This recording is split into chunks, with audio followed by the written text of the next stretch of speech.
그 다음에 볼 내용은 이재명 대표의 이제 주요 혐의죠. 검찰이 보고 있는 혐의입니다. 첫 번째는 대북 송금 혐의와 관련된 영장 내용부터 보시죠. 자, 어제에 이어서 이 부분도 보도되고 있는 건데 2019년 5월에서 6월 이화영 부지사가 김성태 회장에게 이렇게 제안을 했다는 거예요. 이번에 도지사 방북 도우면 쌍방울은 30대 재벌이 된다. 라는 취지로 회유를 했다, 구체적으로. 그러면서 방북비 등을 대납할 걸 요구했다라는 게 검찰의 시각입니다. 검찰 영장에는 이런 내용도 있습니다. 중국 선양에서 쌍방울하고 북한하고 만났잖아요. 그때 뭐 같이 술도 먹고 그랬잖아요. 그래서 김성태 회장 옆에 있었던 이화영 부지사가 전화를 걸어서 이재명 대표를 보고했다는 겁니다. 그러자 전화를 바꿔줘서 이재명 대표가 김성태에게 직접 김 회장님 고맙습니다 라고 얘기를 했다는 거고, 요때 저 중국에서 쌍방울이 스마트폰 비용을 대납해 줄 것을 약속했다라고 검찰은 보고 있습니다. 김성태, 북한과 사업 잘해보겠습니다. 그러자 이재명 당시 지사는 좋은 일 해줘서 감사합니다 라고 직접 통화를 했었다라고 검찰은 영장에 썼습니다. 2019년 7월 2차 국제대회 김성태, 이화영의 이재명 대표와 통화 연결을 요구했다.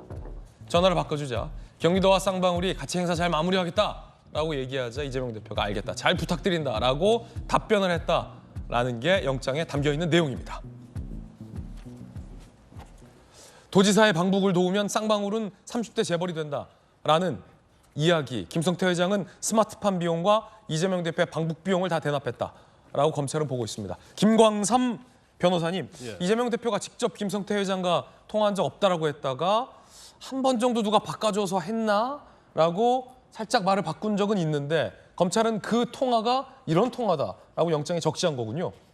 한 17번 정도 보고했다는 거고요. 통화는 또 상당히 많이 했다는 거 아니에요. 그래서 검찰의 구속영장에 기재한 것은 이재명 대표가 거짓말하고 있다, 이 부분을 기재한 거예요. 그런데 제가 이 말씀 드리기 전에 이제 하면서 아까 대변인이 방송에 나와서 그렇게 말해도 되겠느냐는 얘기를 했었는데, 우리가 이 얘기하는 것은요, 이재명 대표가 범죄를 저질렀다가 아니고 이재명 대표의 범죄 혐의에 대해서 얘기하는 거예요. 범죄 혐의라는 것은 범죄에 의심되는 범죄. 그러니까 범죄를 저질렀다는 게 아니고 받고 있는 혐의에 대해서 얘기를 하고 있는 거기 때문에 우리 뭐 언론이랄지 패널이랄지 아니면 여당, 야당 계속 범죄 혐의에 대해서 얘기하는 거 아닙니까? 그래서 그건 전혀 이제 문제가 없다는 말씀을 드리고, 영장을 청구하는 검찰의 이유와 목적은 뭐겠어요? 결국 피의자를 구속하는 거예요. 그럼 구속하기 위해서는 피의자에게 불리한 내용, 그리고 피의자가 주장에 반대되는 내용, 그리고 피의자가 어떤 증거인멸, 도주염려, 그다음에 어떤 진술의 신빙성, 이걸 탄핵을 해야지 영장이 발부될 거 아닙니까? 그런데 그런 내용을 다 기재하는 거예요. 그래서 이재명 대표뿐만 아니라 저희가 하는 사건들도 대부분 보면 말이죠, 도주 증거인멸 그거 말고도 이 사람이 어떤 이전의 행위를 했고 뭘 했고 그걸 요즘은 영장에 기재를 다 합니다.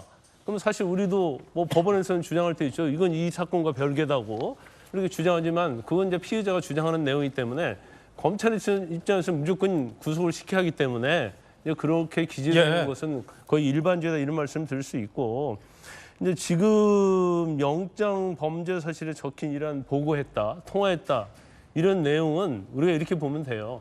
검찰이 조사한 결과다, 이렇게 보면 돼요. 왜냐하면 조사하지 않았고 거기에 대한 진술이든지 아니면 물적 증거가 없는데 이거 영장에다 그렇게 써버리면 잘못하면 허위가 되는 거거든요. 그러면 그것은 영장 발부 여부에 있어서도 굉장히 영향을 미칠 수 있어요. 예를 들어서 이런 내용, 보고했다, 어떤 내용으로 얘기했다, 이 내용을 수사 기록을 법원에 내거든요.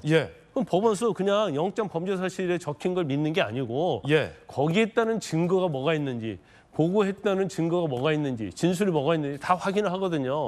그래서 그게 어느 정도 맞고 범죄가 소명돼야지 영장이 발부되는 거예요. 그래서 이걸 그냥 검찰이 그냥 창작을 해서 쓸 수 있는 그런 영역이 아니에요. 수사 결과다. 그렇죠. 그래서 검찰 조사 결과를 영장의 범죄 사실에 그 왜 구속의 필요성에 대해서 기재를 한 겁니다. 자, 그런가 하면 어제 민주당에서 권칠승 대변인 같은 경우는 색다른 주장을 했습니다. 당 대변인이기 때문에 김성태가 800만 달러를 북한에 준 건 맞냐?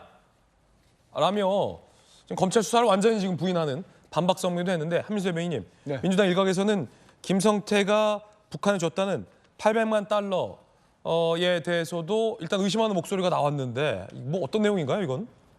그 500만 달러를 뭐 스마트팜 비용으로 줬다는 건데 스마트팜을 보면은 그게 북한에 대한 온실 기자재, 물자를 제공하는 사업입니다. 그리고 경기도에 남북 협력 기금이 따로 있어요. 예. 만약에 북한의 쌍방울이 500만 달러로 다 전액 줬다면은 왜 2020년 줬다고 하는 해 다음해죠? 20년, 21년에 예산을 편성했겠습니까? 그래서 그건 맞지 않다는 얘기고요. 저는 또 그리고 여기 지금 도지사 방북도 오면은 쌍방울이 30대 그룹 된다는데 그러면 서울시장 방북도 오면 10대 그룹 됩니까? 그래서 상당히 어이없는 진술인 것 같아요. 어이없는 진술이다. 아니 300만 달러 내고 30대 그룹 된다면 우리나라 기업들 중에 이상한 기업들 다 내겠습니다. 그래서 그건 정말 말도 안 되고 근거도 없는 어젠가 그제 아마 우리 권칠승 수석대변인 그런 얘기인지는 제가 정확히 모르겠습니다만은 어느 보도 보니까 그 300만 달러인가요? 이걸 송금했다고 주장하는 그 시기에 김성태 쌍방울 회장이 동남아에 가서 무슨 도박을 했다, 수십억을 탕진했다 이런 보도 나지 않았습니까? 검찰은 그 부분도 좀 밝혔으면 좋겠다는 생각이 듭니다. 예. 그리고 그만할까요? 아니요.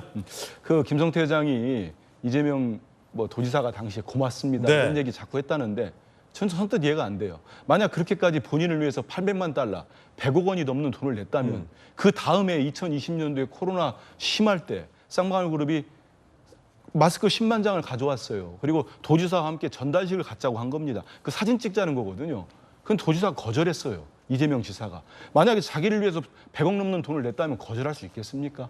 그리고 쌍방울이 경기도에서 공모한 배달앱 사업이라는 게 있었습니다. 예. 쌍방울은 그냥 공모에 탈락했어요. 다 탈락했다. 그러면 상식적이지 않잖아요. 그래서 저는 검찰이 물론 뭐 수사를 했겠죠. 수사를 해서 주장했겠습니다마는 저는 이런 부분들이 예. 법정에서 정말 유무죄를 꼼꼼히 따져서 밝혀졌으면 좋겠습니다. 그런가 하면 영장 관련돼서 검찰이 직접적으로 구속의 필요성의 사유에 대해서 언급한 대목도 상당히 흥미롭습니다. 함께 보시죠. 이 대목인데 구속영장 청구서 내용 중에 범죄가 심히 중대함에도 개전의 정을 보이기는커녕 정치의 영역으로 끌어들여 처벌을 피하려고 시도하고 있다라고 이재명 대표를 강하게 비판한 대목도 영장에 검찰은 기재한 것으로 전해지고 있습니다. 검찰이 보고 있는 영장의 혐의 내용도 저희가 한번 짚어봤습니다. 관련된 국회발 뉴스 속보가 나오면 저희가 바로 가장 빠르게, 가장 정확하게 아침엔 이 시간엔 다른 거 보실 필요가 없습니다. 김진애 도지교수만 보시면 다 나와요, 내용이. 함께 전해드리겠습니다.